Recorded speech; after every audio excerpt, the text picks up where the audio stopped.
नमस्कार, मैं अंजना और आप देख रहे हैं भारत की खबर। आइए बढ़ते हैं आज की बड़ी खबर की ओर। नागपुर महानगर पालिका के प्रभाग क्रमांक 10 क से कांग्रेस उम्मीदवार सीमा अरुण डवरे ने क्षेत्र के सर्वांगीण विकास का संकल्प लिया है। उन्होंने कहा कि समाज सेवा, महिला सशक्तिकरण और युवाओं को रोजगार के अवसर उपलब्ध कराना उनकी प्राथमिकता रहेगी। सर्वधर्म समभाव की भावना से सभी नागरिकों की समस्याओं का समाधान करना ही उनका मुख्य उद्देश्य है। पूर्व नगर सेवक अरुण डवरे ने कहा कि पिछले 20 वर्षों से किए गए समाज सेवा के कार्यों का फल आज जनता के आशीर्वाद के रूप में मिल रहा है। सामाजिक व धार्मिक कार्यक्रमों में सक्रिय सहभागिता के कारण जनता का समर्थन लगातार मिल रहा है। उन्होंने विश्वास जताया कि आगामी महानगर पालिका चुनाव में जनता द्वारा दिए गए समर्थन से सीमा अरुण डवरे को सेवा करने का अवसर अवश्य मिलेगा। सीमा अरुण डवरे ने कहा कि मनपा क्षेत्र में किए गए विकास कार्यों और जन समस्याओं के निराकरण के चलते प्रभाग 10 क की जनता का आशीर्वाद उनके साथ है और प्रभाग का सर्वांगीण विकास ही उनका विजन रहेगा। 100-200 तालाब संडास के पानी के वहाँ पे जमे थे। ऐसी विचित्र वाइट परिस्थिति में काम किया। पानी की समस्या थी, झाड़ू की, सभी बेसिक समस्या जो मूलभूत सेवाएं लोगों को लगती है उसका 70 से 80% अभाव था। तो जब मैंने काम चालू किया तो एक इतना ज़्यादा फंड लाने की कोशिश की और जैसे झिंगावा टाकली जैसे एरिया में लोगों ने 10-10 साल पैसे भरने के बाद में उनके पास रास्ते नहीं थे, पीने का पानी नहीं था, बिजली नहीं थी, लाइट नहीं थे, सीवर लाइन का नहीं था। तो 12 से 17 में जब मैं टाकली का नगर सेवक था तो मैं करीब 40-50 करोड़ का फंड वहाँ पे NIT में जो लोगों का जमा हुआ उसका इस्तेमाल करके मैंने वहाँ का विकास किया। मानकापुर में भी सेम परिस्थिति थी। मैं पहले से ही नगर सेवक बनने के पहले ही मेरे को एक नॉलेज था। मैं मुंबई में खुद इंजीनियर हूँ, मुंबई में वहाँ पढ़ा हूँ, तो वहाँ मंत्रालय में मेरे संबंध थे। तो काम कैसा किया जाता है प्रशासन से, शासन से, इसकी मेरे को जानकारी होने के कारण मैं नगर सेवक नहीं रहते हुए भी बहुत काम किए।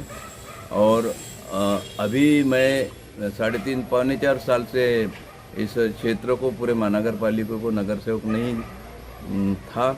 तो बिना नगर सेवक के मैंने 4 से 5 करोड़ का फंड लाके लोगों की समस्या हल करने की कोशिश की।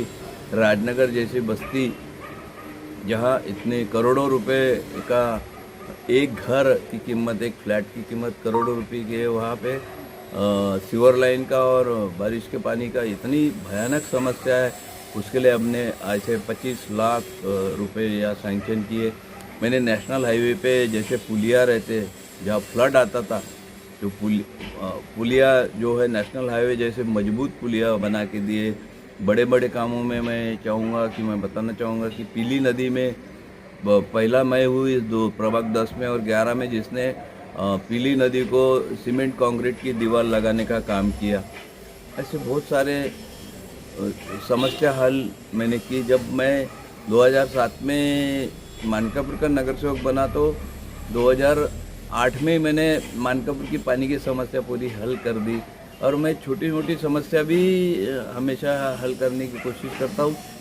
लोगों के राशन कार्ड है, लोगों की रोज़ की पर्सनल कोई समस्या है, नौकरी की पानी का विषय है, हर चीज़ में मैं हमेशा हेल्प करते रहा। और कोई भी नगर सेवक 3 बार चुन के आना है, ये अपने आप में सिद्ध होता है कि मैं लोगों के काम हमेशा करते रहता हूँ। अरुण डवरे जी, आप ये बताइए कि आपके अनुभव को देखते हुए, आप नगर सेवक रह चुके हो 3 बार, उसको देखते हुए अब जो प्रभाग क्रमांक जो 10 है इसमें काठी की टक्कर है, सीधी टक्कर ना होकर त्रिकोणीय टक्कर होने जा रही है।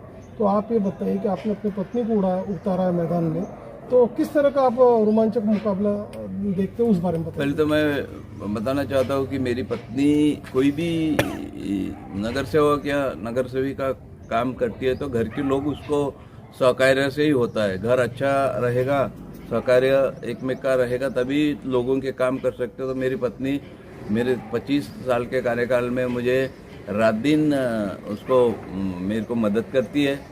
भले ही वो सामने नहीं आती, मगर घर का एक आदमी राजकारण में बाहर है तो दूसरे ने घर संभालना चाहिए, तो वो भली बात ही घर संभालती थी। मगर उसका सहकार्य इतना रहता था कि मेरी मिसेस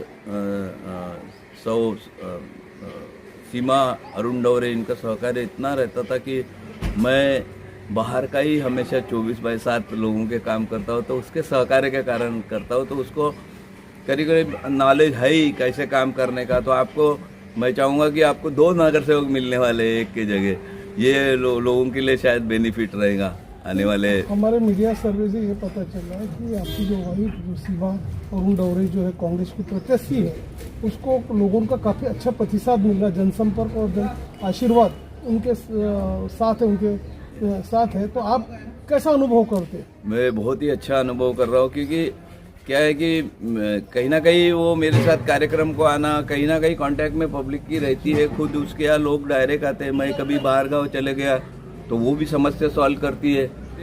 ये चाहेंगी कि ये जो बंद पड़ी हुई स्कूलें हैं उसको स्टैंडर्डाइज किया है, लोअर इंग्लिश नहीं हायर इंग्लिश, कम पैसे में कम फीस में वो स्कूलें चालू किए जाए, ताकि 70% जो 60% तबका है हमारे समाज में, लो मिडिल इनकम ग्रुप और लो इनकम ग्रुप तबका है, इंग्लिश का अच्छा शिक्षण ले।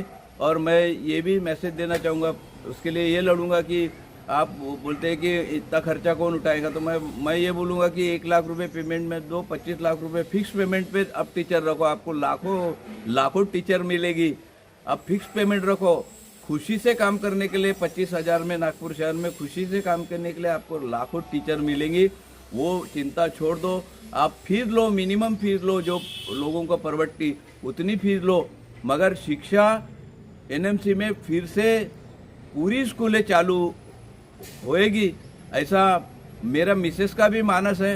वो उसने ही मेरे को ये विचार दिए थे कि अपन इसके लिए 5 साल लड़ेंगे। ये लोगों के रोजमर्रा की सेवा तो करते ही रहेंगे, और उसके साथ में ऐसी जो समस्या है गरीब लोगों को, मध्यम वर्गीय लोअर इनकम ग्रुप को जो शिक्षा का अभाव चल रहा है या फिर एडमिशन नहीं मिलती, डोनेशन बहुत भयंकर है, तो उससे बचाया जाए। Thank you. अब तक के लिए बस इतना ही, फिर मिलते हैं कैसी ही बड़ी खबर के साथ। तब तक के लिए नमस्कार और देखते रहिए भारत की खबर। अगर आपको वीडियो पसंद आई हो तो इसे लाइक करें व शेयर करें। ऐसे लेटेस्ट अपडेट पाने के लिए बेल आइकन को प्रेस करना ना भूलें। अगर आप हमें फेसबुक या फिर इंस्टा के माध्यम से देख रहे हैं तो हमारे पेज को फॉलो जरूर करें। धन्यवाद।